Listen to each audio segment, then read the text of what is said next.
আসসালামু আলাইকুম রহমতুল্লাহি বারাকাতুহু।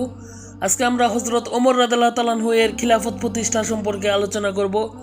গত পর্বে আমরা হজরত ওমর রাদিয়াল্লাহু তাআলা আনহু এর ইসলাম গ্রহণ সম্পর্কে আলোচনা করেছি। যারা ভিডিওটি দেখেননি দেখে আসতে পারেন। খিলাফতের প্রতিষ্ঠা। মুহাম্মদ সাল্লাল্লাহু আলাইহি সাল্লামের মৃত্যুর পর খিলাফতের প্রতিষ্ঠায় ওমর গুরুত্বপূর্ণ ভূমিকা পালন করেছেন। মুহাম্মদ সাল্লাল্লাহু আলাইহি সাল্লামের দাফনের প্রস্তুতি চলার সময় কিছু মুসলিম শহরের উপকণ্ঠে সাকিবা নামক স্থানে তার উত্তরসূরির বিষয়ে আলোচনায় বসে। এরপর আবু বকর, ওমর এবং আবু উবাইদা ইবনুল জাররাহ এখানে উপস্থিত হন। এ সময় আনসারদের মধ্য থেকে দাবি ওঠে যে উত্তরসূরি আনসারদের মধ্য থেকে নির্বাচিত করতে হবে। ওমর রাদিয়াল্লাহু তাআলা আনহু এই দাবি প্রত্যাখ্যান করে বলেন যে উত্তরাধিকার মুহাজিরদের মধ্য থেকে হতে হবে। কিছু গোত্র ইসলাম পূর্ব গোত্রীয় নেতৃত্ব ব্যবস্থায় ফিরে যেতে ইচ্ছুক ছিল, যাতে প্রত্যেক গোত্রের নেতা গোত্রকে নেতৃত্ব দিত। শেষ পর্যন্ত আবু বকরকে খলিফা হিসেবে অধিক যোগ্য বলে দাবি করে তার প্রতি ওমর রাদিয়াল্লাহু তাআলা আনহু আনুগত্য প্রকাশ করেন। এই সিদ্ধান্ত শেষ পর্যন্ত সবাই মেনে নেয়। ইসলামী খিলাফতের প্রতিষ্ঠা ওমরের সবচেয়ে গুরুত্বপূর্ণ অবদান ধরা হয়। পৃথিবীর ইতিহাসেও এর গুরুত্বপূর্ণ ভূমিকা রয়েছে। আবু বকর রাদিয়াল্লাহু তাআলা আনহু এর যুগ। আবু বকর রাদিয়াল্লাহু তাআলা আনহুর শাসনামল ওমর রাদিয়াল্লাহু তাআলা আনহু তার একজন প্রধান সচিব ও উপদেষ্টা হিসেবে দায়িত্ব পালন করেছেন। রিদ্দার যুদ্ধের সময় প্রথমে তিনি আবু বকরের কিছু মতের সাথে একমত না হলেও পরে তা মেনে নেন এবং তাকে সহায়তা করেন। শেষ পর্যন্ত বিদ্রোহীদের দমন করে আরব উপদ্বীপকে একতাবদ্ধ করা হয়। ইয়ামামার যুদ্ধে অনেক হাফিজ শহীদ হলে ওমর রাদিয়াল্লাহু তাআলা আনহু কুরআন গ্রন্থাগারে সংকলনের জন্য আবু বকর রাদিয়াল্লাহু তাআলা আনহুর কাছে আবেদন জানান। আবু বকর রাদিয়াল্লাহু তাআলা আনহু প্রথমে তাতে রাজি না থাকলে পরে সম্মত হন। এরপরে কুরআন গ্রন্থাগারে সংকলিত হয়। খলিফার দায়িত্ব গ্রহণ। ওমর কঠোর প্রকৃতির ছিলেন, তাই অনেকে তাকে পরবর্তী খলিফা হিসেবে সমর্থন করতে চাননি। তবে এরপর আবু বকর রাদিয়াল্লাহু তাআলা আনহু তাকে নিজের উত্তরসূরি মনোনীত করে যান। ওমর তার ইচ্ছাশক্তি, বুদ্ধিমত্তা, রাজনৈতিক সচেতনতা, নিরপেক্ষতা, ন্যায় বিচার এবং দরিদ্র ও অসহায়দের প্রতি সদয় আচরণের জন্য পরিচিত ছিলেন। উল্লেখ করা হয় যে আবু বকর রাদিয়াল্লাহু তাআলা আনহু তার উচ্চ পর্যায়ের উপদেষ্টাদের বলেছিলেন, আমার কোমলতার জন্য ওমরের কঠোরতা ছিল। যখন খিলাফতের ভার তার কাঁধে আসবে তখন সে আর কঠোর থাকবে না।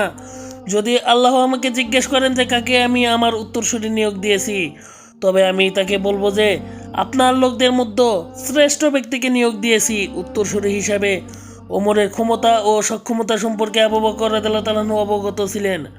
ওমর রাদিয়াল্লাহু তাআলা আনহু সম্পূর্ণ বিবাদহীনভাবে ক্ষমতা গ্রহণ করেছিলেন। মৃত্যুর পূর্বে আবু বকর রাদিয়াল্লাহু তাআলা আনহু ওমর রাদিয়াল্লাহু তাআলা আনহুকে ডেকে তার ওসিয়ত লিখতে বলেন, যাতে তিনি ওমর রাদিয়াল্লাহু তাআলা আনহুকে নিজের উত্তরসূরি ঘোষণা করে যান। ওসিয়তনামায় ওমর রাদিয়াল্লাহু তাআলা আনহুকে ইরাক ও সিরিয়া জয়ের অভিযান চালু রাখার নির্দেশনা দেওয়া হয়। আবু বকর রাদিয়াল্লাহু তাআলা আনহু এর সিদ্ধান্ত ইসলামী খিলাফতকে শক্তিশালী করতে ভূমিকা রেখেছিল। 22 আগস্ট আবু বকর রাদিয়াল্লাহু তাআলা আনহু মৃত্যুবরণ করেন। একই দিনে ওমর রাদিয়াল্লাহু তাআলা আনহু খলিফার দায়িত্ব গ্রহণ করেন।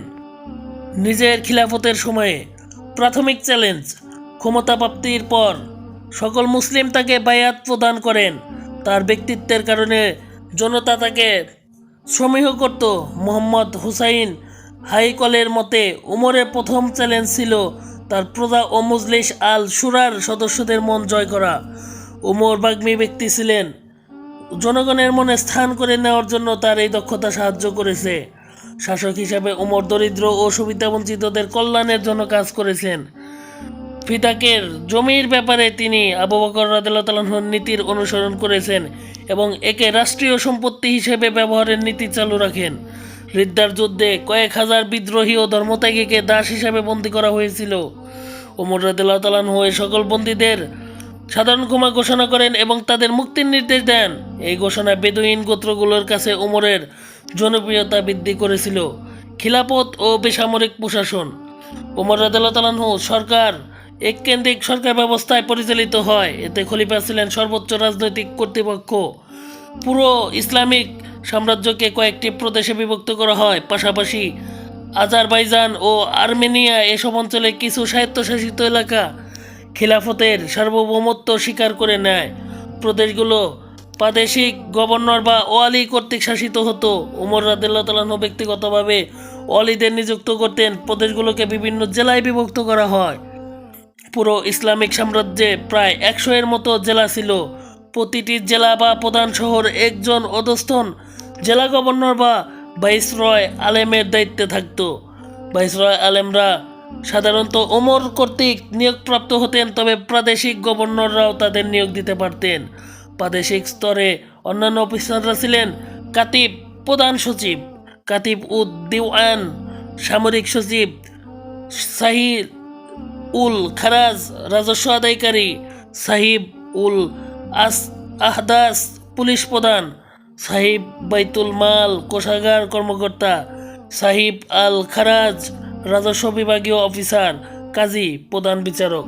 অধিকাংশ ক্ষেত্রে ওয়ালি বা ভাইসরয় প্রদেশের সেনাবাহিনীর প্রধান সেনাপতি বা উপমহাসেনাধ্যক্ষ হিসাবে কর্মরত থাকলেও কিছু প্রদেশে পৃথক সামরিক অফিসার থাকত।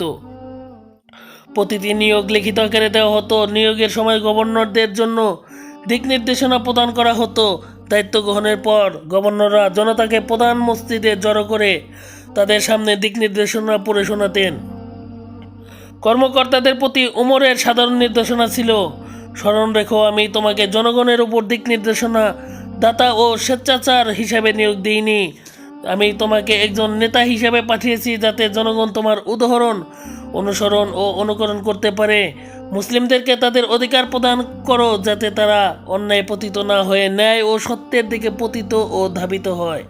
তাদের মুখের উপর নিজেদের দরজা খুলে রাখবে যাতে ক্ষমতাশালীরা দুর্বলদের সাহায্য সহযোগিতা করতে পারে এবং নিজেকে তাদের চেয়ে উচ্চ মনে হয় এমন কোনো আচরণ করা থেকে বিরত থাকবে যাতে তাদের প্রতি স্বৈরাচারী শোষকরা করে থাকে। খাল। ওমরের শাসনামলে বসরা শহর প্রতিষ্ঠিত হওয়ার পর পানীয় জল ও সেচের জন্য তিনি খাল খননের ব্যবস্থা করেন। আল তাবারির বিবরণ অনুযায়ী শহর পরিকল্পনাধীন অবস্থায় উতবা ইবনে গাজওয়ান প্রথম টাইগ্রিস নদী থেকে বসরা পর্যন্ত খাল খনন করেন।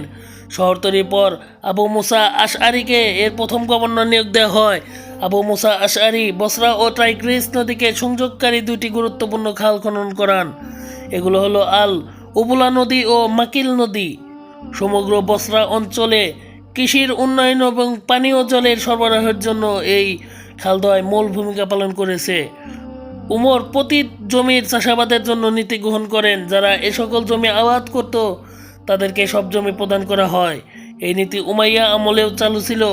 ব্যক্তি ও রাষ্ট্রীয় উদ্যোগে খাল খননের ফলে ব্যাপক অঞ্চল জুড়ে কৃষিক্ষেত গড়ে ওঠে।